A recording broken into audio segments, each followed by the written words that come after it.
The year is 793, after Christ, and if you're living in a fjord village near what we'd call Trondheim today, you're about to witness something that will change Viking society forever, but not in the way you might think. No dramatic battlefield conversion, no king's decree, no visiting missionary, just one woman, 37 terrified people, and a decision made in absolute desperation. Her name was Astrid Ironhand, and on this particular winter night, she's standing in the snow watching everything she knows burn. The longhouse gone. Her husband, his body is cooling somewhere in that mess of timber and ash, killed when a rival clan decided that raiding season doesn't actually end just because winter showed up. And now she's got a problem that makes the raid itself look simple by comparison. 37 women and children are looking at her, and the temperature is dropping toward what we'd call 40 below zero. That's the kind of cold that kills you. Not, eventually, not if you're unlucky, it just kills you. Now, here's where it gets interesting, because Astrid has options, right? There are relatives 3 days away. That's the traditional Viking response to this kind of disaster. You pack up, you move to the next settlement, you rebuild. Except, there's a blizzard coming. You can feel it in the air. 3 days through that storm with children and elderly people? That's not a survival plan. That's just choosing how you die. So Astrid does something that no one in Viking society has really done before, at least not intentionally, not as actual architecture. She remembers this hillside she noticed years ago. Maybe she was out gathering herbs, maybe she was just walking, we don't know the details. But she remembers that the earth forms this natural hollow there, like a bowl pressed into the slope. And she makes a call that sounds absolutely insane if you think about it. She tells these 37 people, these mothers and children, and grandmothers to start digging. Imagine that scene for a second. You've just lost everything. You're freezing. It's getting dark, and this woman tells you to dig into frozen ground with your bare hands and cooking pots. But here's the thing about Viking society that we sometimes forget: these people understood survival calculations. They could read weather, read terrain, read the odds. And when Astrid Ironhand said dig, they dug. 12 hours. That's how long it took. Women are using metal cooking pots as improvised shovels. And can you picture that? These aren't garden trowels we're talking about.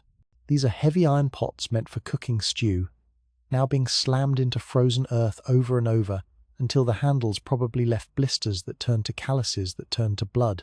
Children are carrying dirt in their aprons because that's all they have. And the grandmothers, get this, the grandmothers are packing the walls with their bare hands. They're working until their unum fingers literally bleed, shaping the walls of this cave like they're moulding clay. And they discover something remarkable. Below the frost line, about 3 feet down in that region, the earth isn't frozen. It's cold, sure, but it's not the killing cold of the surface. It holds warmth. Not a lot, but enough that you can feel the difference. So they keep going, carving deeper into that hillside. 15 feet deep, 20 feet wide. It's not elegant. It's not planned. It's raw survival engineering. The numbers tell the story. Outside that shelter, the wind is screaming, and we're talking about temperatures around 40 below zero. That's cold enough that exposed skin dies in minutes. Inside their crude earth cave, and remember, this is just dirt walls packed by bleeding hands. Nothing sophisticated. The temperature rises to survivable levels just from body heat. 37 people huddle together in this underground womb, and their own bodies become the heating system. They burn their last furniture that night. Think about that choice. They're burning the physical remnants of their old lives, chairs her husband sat in, tables where her children ate, carved pieces that represented years of work. All of it goes into the fire. But when dawn comes, when that first grey light starts to seep into their shelter, all 37 people are still breathing. All of them survived. Now, in any other circumstance, this would just be a local story. Astrid's clever survival trick, something people talk about for a generation and then forget. But this is Viking society we're talking about. And Viking society has something most cultures don't have to the same degree. They've got trade networks that span from Iceland to what's now Russia. And these networks don't just carry goods, they carry information. Word spreads like wildfire. Within 5 years, Every major settlement from Iceland to the Rus territories has women experimenting with underground construction, not men, notice, women. Because in Viking society, winter survival is women's domain, the same way summer raiding is men's domain. And the women are treating this like the engineering revolution it actually is. The earth goddess Jurth starts showing up more frequently in prayers. The women are recognizing these shelters as what they really are, wombs, within the Great Mother herself. They're literally being reborn each morning they emerge from the earth. And they're learning as they go, running experiments that would make modern engineers proud. Clay soil holds warmth longest. Sandy soil dries out and crumbles. You can't use that for load-bearing walls. The first formal teaching circles form. This is huge. We're watching the birth of specialized knowledge transmission. Master builders like Gudrun the architect, and yes, we have records of her name, are teaching younger women. Not casually, not informally. They're establishing an actual tradition with techniques and standards and accumulated wisdom. This is institutional knowledge being created in real time. And here's the thing that should make your brain light up a little bit. This underground tradition is going to define Viking winter survival for 300 years. 3 centuries. That's longer than the United States has existed as a country. Longer than most empires last.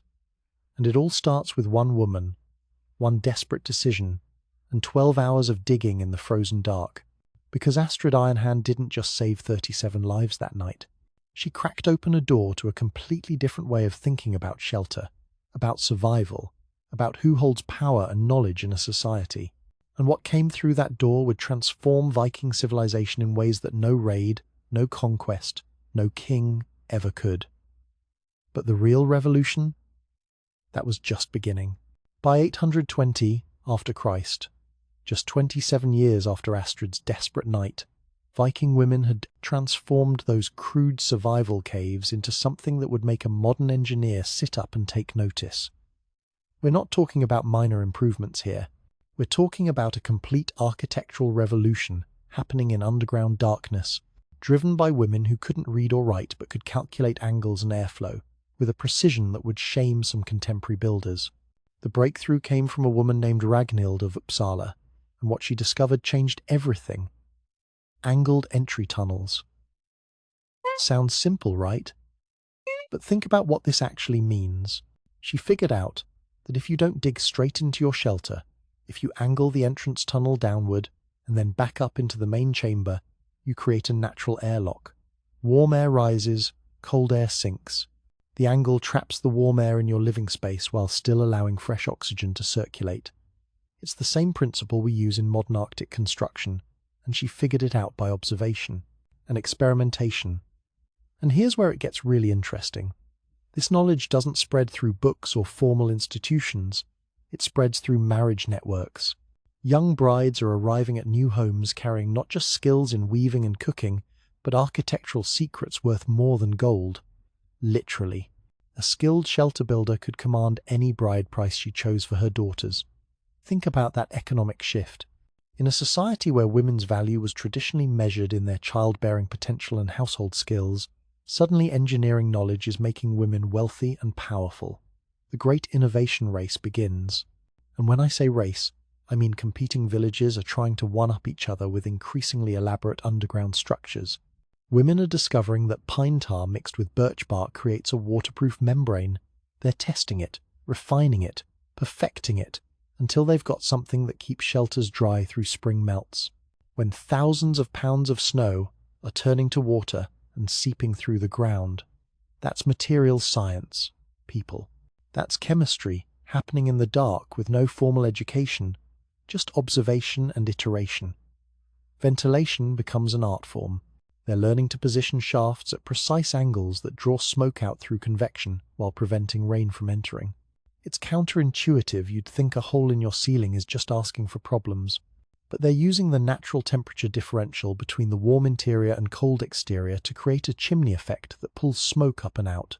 No mechanical systems, no fans, just pure thermodynamics applied by women who'd never heard the word thermodynamics. Then there's Thorun Battlemother. This woman pioneered something that should honestly be in engineering textbooks.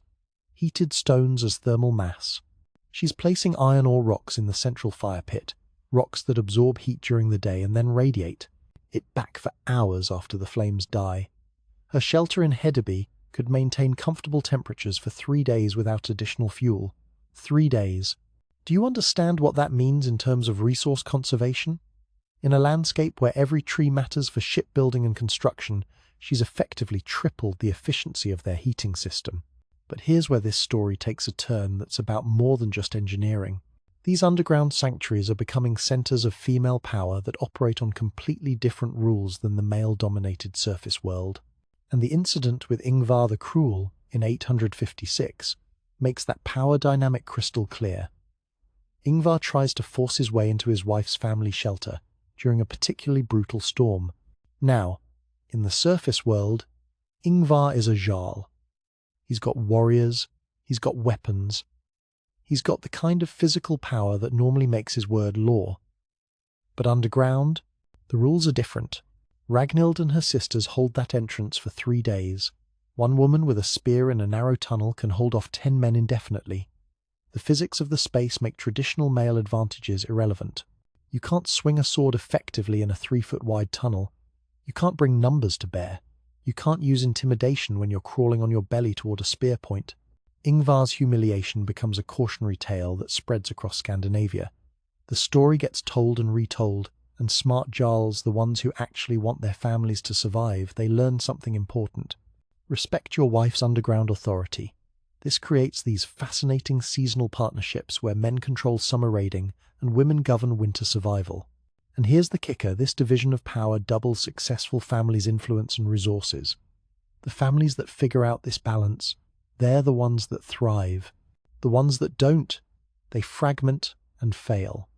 But this isn't all triumph and progress. 867 brings tragedy. A shelter in Trondheim collapses. 12 people die, including 3 children, and the investigations reveal something crucial. The builders had ignored the grandmother's warnings about spring water channels weakening the ceiling. There's this old woman who knew, who understood the hydrology of that particular hillside, and she spoke up. But she was overruled, dismissed, considered too cautious. From this disaster emerges the revolutionary support beam system. Massive oak timbers arranged in interconnected triangles that can hold thousands of pounds of earth. It's the same principle behind modern truss bridges, distributing load through geometric patterns that make the whole structure stronger than any single beam could be. They're essentially inventing structural engineering through trial and tragic error. Queen Ard, and yes, we're talking about actual royalty getting involved now. She commissions the greatest shelter ever built using this new technique, an underground hall that can house 200 people through the worst blizzards. The construction takes 50 women, 3 months of sustained labor. But the result is this subterranean palace with separate chambers for cooking, sleeping, and livestock, plus emergency escape tunnels leading to 3 different exit points, because they've learned from disasters like the Trondheim collapse that you never ever want just one way out.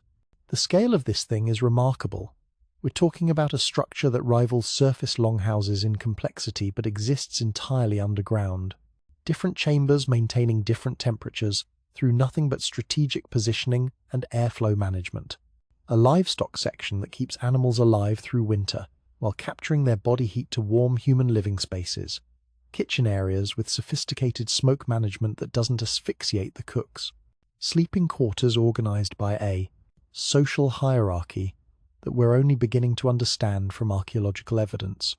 And all of this innovation, all of this engineering genius, it's happening in darkness, lit only by seal oil lamps. Women are working in conditions where they can barely see what they're building, relying on touch and experience and collective knowledge passed hand to hand, generation to generation. They're creating architectural marvels while the rest of Europe is still figuring out basic stone masonry. The question that should be burning in your mind right now, is this what happens when you take this much accumulated knowledge, this much female power and autonomy, and let it develop for another century? Because we're only in 870, the Golden Age hasn't even started yet. The period from 890 to 1000 after Christ represents what we might call the Golden Age of Viking underground architecture, but calling it just architecture misses the point entirely. These spaces have evolved into complete subterranean settlements, with their own social systems, their own economies, their own spiritual practices. They're parallel societies that exist beneath the surface world, and the women who run them are operating with a level of autonomy and power that would be almost unthinkable in most of medieval Europe. Let's talk about the social organization first, because it's fascinating and complex. Women are organizing these underground spaces with sophisticated hierarchies that make medieval court politics look simple by comparison. Elder matriarchs assign sleeping positions based on kinship rules that account for blood relations, marriage alliances, feuds going back generations, and current political considerations. Pregnant women sleep closest to heat sources, that's practical survival, but it's also a clear statement about whose bodies matter most to the community's future. Unmarried girls are positioned near the entrance where they serve as early warning systems for intrusions, which sounds harsh until you realize it's also teaching them the critical skill of threat assessment that they'll need as future matriarchs. Children learn their place in society through their position in the shelter. They understand family alliances by observing who sleeps near whom during those long winter nights. They learn feuds by watching who refuses to share wall space with whom. The physical architecture becomes a three-dimensional map of social relationships, updated nightly as situations change. A child who grows up in these shelters doesn't need to be told explicitly about family politics. They've been sleeping inside the political structure itself for months out of every year. But the real treasure of these underground spaces is the knowledge preservation. In eternal darkness lit only by seal oil lamps, grandmothers are teaching girls the three sacred arts: healing, storytelling, and divination. Young women are memorizing genealogies stretching back 10 generations. Think about what that means. In a pre-literate society, these women are serving as living databases, keeping family honor intact through nothing but memory and repetition. Their voices are weaving family history into unbreakable chains that will survive for centuries. The shelter walls themselves become teaching tools. Women are carving runes into the packed earth and stone, recording medical knowledge that would otherwise vanish. Which herbs ease childbirth, how to treat wounds so they don't fester, what to do when fever takes a child, and here's something that should make modern medical historians sit up. They're documenting that certain cave mushrooms can treat infection. We're talking about a pre-antibiotic understanding of antimicrobial properties discovered and preserved by women in underground darkness. Modern archaeologists have found over 300 of these teaching walls, 300 sites where women carved their knowledge into the earth for future generations. Some of this information survived into medieval medical texts. Some of it was lost when Christianity arrived and dismissed women's knowledge as superstition. But the walls remain, silent testimony to a sophisticated medical tradition that existed centuries before university medical schools. The economic transformation happening underground is equally remarkable. Successful shelters are allowing villages to support specialized craftspeople through winter instead of losing them to starvation. Think about what this means for technological development. A blacksmith who survives every winter can spend decades perfecting their craft instead of dying young.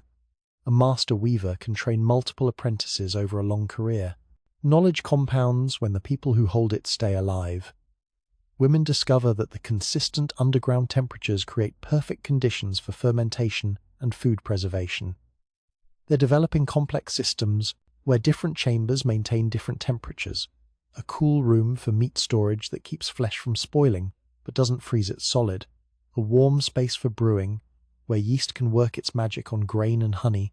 A hot chamber where they can dry fish and herbs without the weather interfering. This is climate-controlled storage centuries before refrigeration. The village of Jorvik revolutionizes wool production when its women realize that underground humidity creates ideal conditions for thread spinning. The moisture in the air keeps fibers flexible and prevents breakage, resulting in thread that's stronger and more consistent than surface-spun yarn. Their textiles become so renowned that Byzantine merchants are paying premium prices, and that foreign gold is funding even grander shelter construction. We're watching a positive feedback loop where innovation drives wealth, which funds more innovation. The spiritual practices happening in these underground spaces are walking this incredible knife's edge between old and new faiths. Christianity is spreading north, and wise women like Sigrid the Last are creating these syncretic sanctuaries where crosses carved beside hammers of Thor protect families through what's essentially theological hedging. They're reinterpreting everything on the fly. The 3-day shelter sieges like the one Ragnhild fought, those become reminiscent of Christ's 3 days in the tomb. The earthen walls that their grandmothers taught them were sacred to Jorth, those now remember both the old earth goddess and the Christian god who formed Adam from clay. When bishops arrive to consecrate underground chapels, they find spaces that are already sacred. Women have been practicing what they'd call divine communion with the earth for generations. The bishops think they're Christianizing pagan spaces, but really the women are just adding another layer to practices that go much deeper. It's brilliant adaptive strategy that lets them preserve their power and knowledge while appearing to submit to the new religious order. And here's something that often gets overlooked in discussions of Viking conversion to Christianity. The underground shelters made that conversion easier and more thorough in Scandinavia than in many other regions. Why? Because the shelters provided physical spaces where priests could perform winter services, where communities could gather for Christmas celebrations, where the social fabric could be maintained through the darkest months. The architecture that women created for survival became the infrastructure for religious transformation. But all of this, the social hierarchies, the knowledge preservation, the economic revolution, the spiritual practices, it's all building toward a question that should be haunting you right now. What happens when a society invests this much power and autonomy in its women for 300 years, and then the medieval period arrives with its very different ideas about women's proper place? How does this tradition survive? Does it survive? The answer is more complicated and more interesting than you might think. The transition period from 1000 to 1100 after Christ is where this whole story could have ended badly. Christianity is fully established now. Medieval social structures are solidifying, and those structures have very specific ideas about women's roles that don't include commanding construction projects or controlling access to sacred spaces. But here's where we see one of the most brilliant cultural preservation strategies in Nordic history, orchestrated by a woman named Thora of Trondheim. Thora convinces Bishop Grimkel that underground shelters are perfect winter churches, and her argument is theologically sound. Christ himself was born in a cave, she points out. Underground sanctuaries bring worshippers closer to divine humility, closer to the earth from which God formed humanity. She's taking everything the bishops believe and showing them how it aligns with practices that women have been perfecting for 2 centuries. It's a masterclass in adaptation. The strategy works. Within a generation, every major Norwegian settlement has underground churches where women still control access and organization. They're just doing it in the Virgin Mary's name now instead of Jorth's. Same architectural knowledge, same social hierarchies, same female authority over these spaces, just repackaged in Christian terminology that the bishops can accept. The women who built empires in darkness are now building churches in darkness, and they're losing remarkably little actual power in the translation. But the really interesting legacy isn't in Scandinavia at all. The technical knowledge accumulated over 3 centuries doesn't disappear, it spreads. Viking women's ventilation systems start appearing in monastery construction across northern Europe. The thermal mass principles pioneered by Thorin battle mother influence castle design from Scotland to Poland. When Norman architects arrive in England after 1066, they find sophisticated underground storage systems in York that surpass anything in France. These are direct descendants of Viking women's innovations, preserved and perfected by English craftspeople who learned from Norse settlers. The famous Canterbury Cathedral undercroft uses support beam patterns identical to those developed after the Trondheim collapse 200 years earlier. The same triangular load-bearing designs, the same understanding of how to distribute weight through geometric patterns. The connection was forgotten. Medieval masons thought these were their own innovations, but modern archaeological analysis proves the Viking origin. Women's emergency engineering, born from tragedy, becomes foundational to English cathedral architecture. The last traditional shelter builder, Inga Earthkeeper, dies in 1112 in Orkney. She's in her 80s, the final living link to the old ways, to the oral traditions that stretched back to Astrid Ironhand's desperate winter. With her death, the unbroken chain of knowledge transmission ends. No more grandmothers teaching granddaughters the exact way to angle an entrance tunnel, the precise mixture of pine tar and birch bark for waterproofing, the sacred geometry of support beam placement. But here's the thing about legacies, they're not always where you expect to find them. Those underground shelters created something unprecedented in medieval European society. Generations of Viking women who understood engineering, resource management, and complex social organization.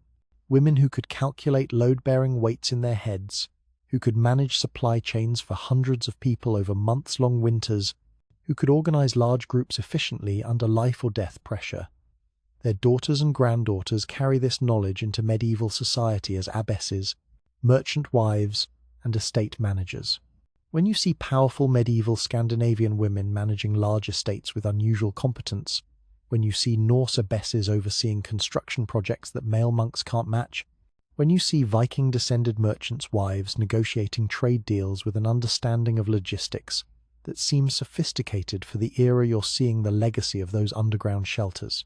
The practical education received in dark sanctuaries produced women who could function as engineers, administrators, and leaders in ways that made them invaluable in the emerging medieval economy. Modern excavations continue to reveal just how sophisticated these structures were.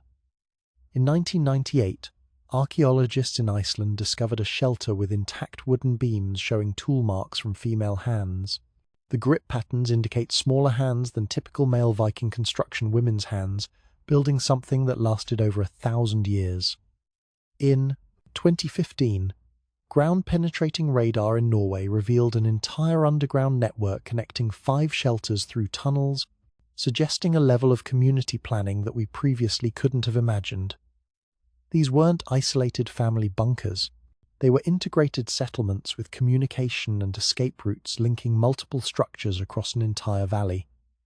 Each new discovery reinforces the same fundamental truth.